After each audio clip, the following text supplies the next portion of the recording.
Kembali bersama kami di Kilas Balik 2017 masih membahas mengenai menyambut Asian Games 2018 dan walaupun kalau kita di Jakarta bisa melihat umbul-umbul dan segala macam, tapi kalau bicara mengenai sosialisasi apakah juga kalau kota-kota besar mungkin mengenal, tapi bagaimana mereka di desa artinya kan menyemarakan bahwa ini adalah perhelatan Indonesia begitu ya. Sejauh ini bagaimana Pak untuk sosialisasi, promosi, apa sosial media juga diaktifkan?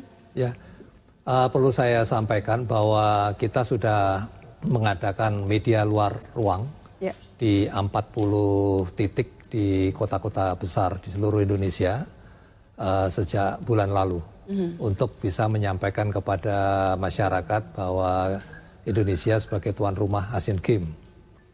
Selain itu juga ada kegiatan-kegiatan di antara sekarang menjelang pertandingan dua event besar.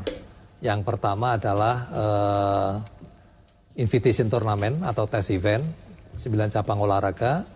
Kemudian bulan Juli nanti kita ada kegiatan Torch Relay di mana obor ini akan dibawa berputar ke wilayah-wilayah di Indonesia kurang lebih 34 kota untuk mempromosikan wisata kota-kota ini ke dunia luar karena ini akan dipantau oleh media luar yang kita broadcast ke seluruh dunia juga sehingga selain ke dalam negeri juga ke luar negeri untuk bisa awareness kita terhadap Asian Games ada. Asian Games 2018. Oke, baik, kita sapa lagi pemirsa yang mau bergabung. Halo, selamat malam.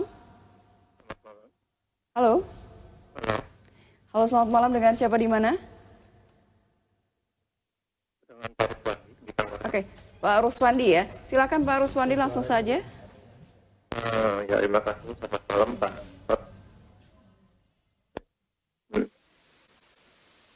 Iya, pertanyaan saya adalah pertama saya sangat bersyukur bahwa Indonesia bisa menikmati. Pertanyaan saya itu kira-kira kita mentaktikkan berapa cabang apa saja yang menjadi unggulan agar kita bisa mendulang medali. Terima kasih. Oke, baik itu saja Pak Ruswandi. Iya, terima kasih. Baik, terima kasih. Silahkan, mungkin Pak Gatot langsung menjawab. Baik, terima kasih. Ini pertanyaan yang sangat wajar kan. Pengennya kan yang kita jadi tuan rumah masuk tuh nggak ada prestasi yang signifikan gitu. Sudah secara terbuka disampaikan oleh Pak Wapres minggu yang lalu, bahkan sejak beberapa bulan yang lalu, bahkan beliau sejak menjadi ketua panitia pengarah itu menyebutkan bahwa Indonesia itu paling tidak bisa meraih di peringkat ke-10. Peringkat ke-10 dalam konteks kita berhitung secara realistis ya. Lalu pertanyaan pasti muncul, kenapa kok tidak nomor 1, kita tidak nomor 2, nomor 3 gitu. Ya, 3 besar. Kami berhitung pada tahun 62 di eranya Pak Bung Karno saat itu kita menjadi runner up. Memang jumlah negara yang hadir belum sebanyak sekarang. Belum lagi waktu itu yang hadir kita sebut negara-negara bekas pecahan Soviet itu nggak ada gitu. Ini sekarang sudah ada gitu. Belum juga kekuatan yang kayak Cina, kemudian Korea itu belum setang seperti sekarang. Jadi hitung-hitungannya adalah yang realistis adalah 10 besar. Lalu pertanyaan berikutnya, apakah itu sudah dihitung secara sport science, secara matematis? Itu sudah. Karena kami jangan sampai kejadian seperti SEA Games kemarin. Jadi margin errornya itu terlalu tinggi. Misalnya kita waktu itu mematok 55 medali emas, tapi faktanya hanya mendapatkan 38. Kami langsung belajar, mengkoreksi, dan kira-kira di cabur mana saja kita akan unggul. Kayak tadi ada pertanyaan ya, misalnya saya sebut diantaranya kayak bulu tangkis, angkat besi, atletik, wusu, jet ski, bridge, dan sebagainya.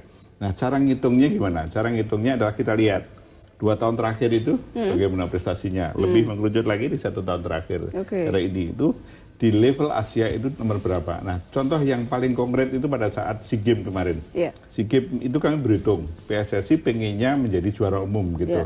Tapi kami sudah berhitung, enggak, paling banter timnas itu hanya 3 besar. Dan ternyata hanya menjadi juara memang di ketiga kan ya, kita mengalahkan Myanmar gitu. Waktu itu PSSI mengatakan, enggak, kenapa kok pemerintah meng-underestimate?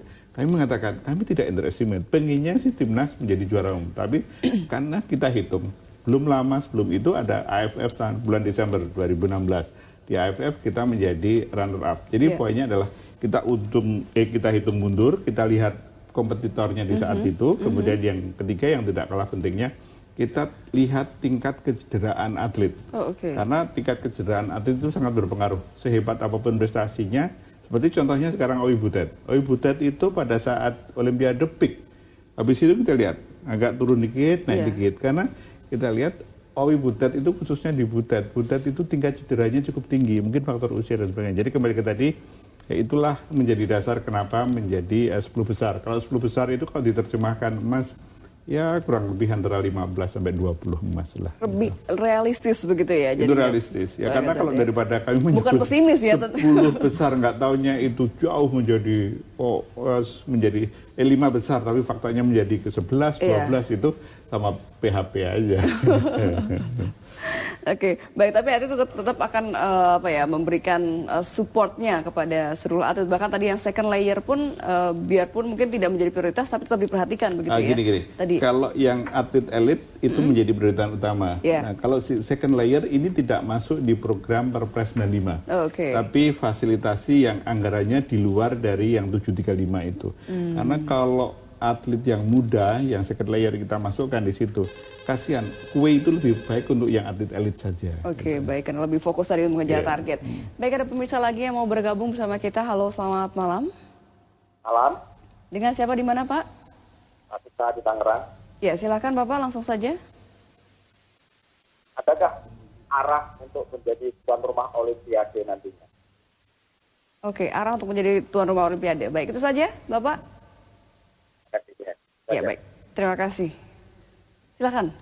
Untuk Olimpiade nih, tuan rumah. Saya kira itu pertanyaan yang menarik ya. Iya. Tapi kami tidak ingin dreaming terlalu berlebihan. Yang penting kami bisa menjawab itu setelah pasca Asian Games dulu. Karena jangan sampai ini hanya menjadi kosmetik politik, tentang 2018 itu tahun politik, kemudian sekarang diutarakan. Kami itu sudah sepakat di Kemenpora bersama Inaskok. Kalau bicara the next itu kita lihatlah perkembangan nanti di Asian Games dulu. Kecuali yang sifatnya single event. Nah, sebulan yang lalu, alhamdulillah mungkin di JEK TV juga sudah tahu, Pak Erick Thohir sukses alhamdulillah membawa Indonesia sebagai co-host bersama Filipina dan Jepang untuk menjadi tuan rumah bola basket kejuaraan dunia bola basket World Cup tahun 2023. Jadi kalau untuk yang single event kita masih pede ya? Masih pede. Tapi untuk yang sifatnya multi kita lihat nanti pasca Asian Games siapa sih yang nggak kepingin jadi tuan rumah Olimpiade? Kalau pertanyaan berikutnya, apa maksud bisa sih? Kan Indonesia udah Jakarta udah terlalu suntuk janji London itu menjadi tuan rumah Olimpiade itu sudah suntuk sekali. Kemudian nanti Paris pun juga mencalonkan itu hanya masalah tata kelola manajemennya saja gitu. Mungkin dari Inas kok menambahkan kira-kira pede nggak nih sebelum kita sapa pemirsa? Ya, mau jawab dulu atau? Saya sapa dulu ya, nanti keburu terputus lagi. Halo, selamat malam. Halo, selamat malam. Iya, dengan siapa di mana? Saya dengan Pak Kori ini dari Bogor. Silakan Bapak. Saya sebetulnya ini aja, selamat malam Pak Gatot. Ya, selamat malam. Saya barangkali hanya melihat ini aja Pak, sepertinya ya, sepertinya kok gaung Asian Games ini kok belum terdengar luas gitu Pak. Perlu Kemenpora ini perlu misalkan mensosialisasi melalui kementerian misalnya. Atau misalnya di setiap kementerian khususnya, artinya ini agar lebih booming lagi gitu Pak di pemerintah daerah atau bagaimana gitu, entah itu berdasarkan surat edaran atau dan lain sebagainya. Intinya Asian Games ini lebih bisa menggema lagi. Misalnya ada kadang-kadang orang kan kalau menyambut kayak World Cup gitu. Kadang-kadang pesawat aja kan dia di stempel pakai World Cup gitu. Kalau itu pun juga kenapa sih? Misalkan pesawat Garuda misalnya. Kenapa nggak di stempel Asian Games? Wah, ini kan bagian promosi yang biar lebih menggema lagi lah Pak Gatot.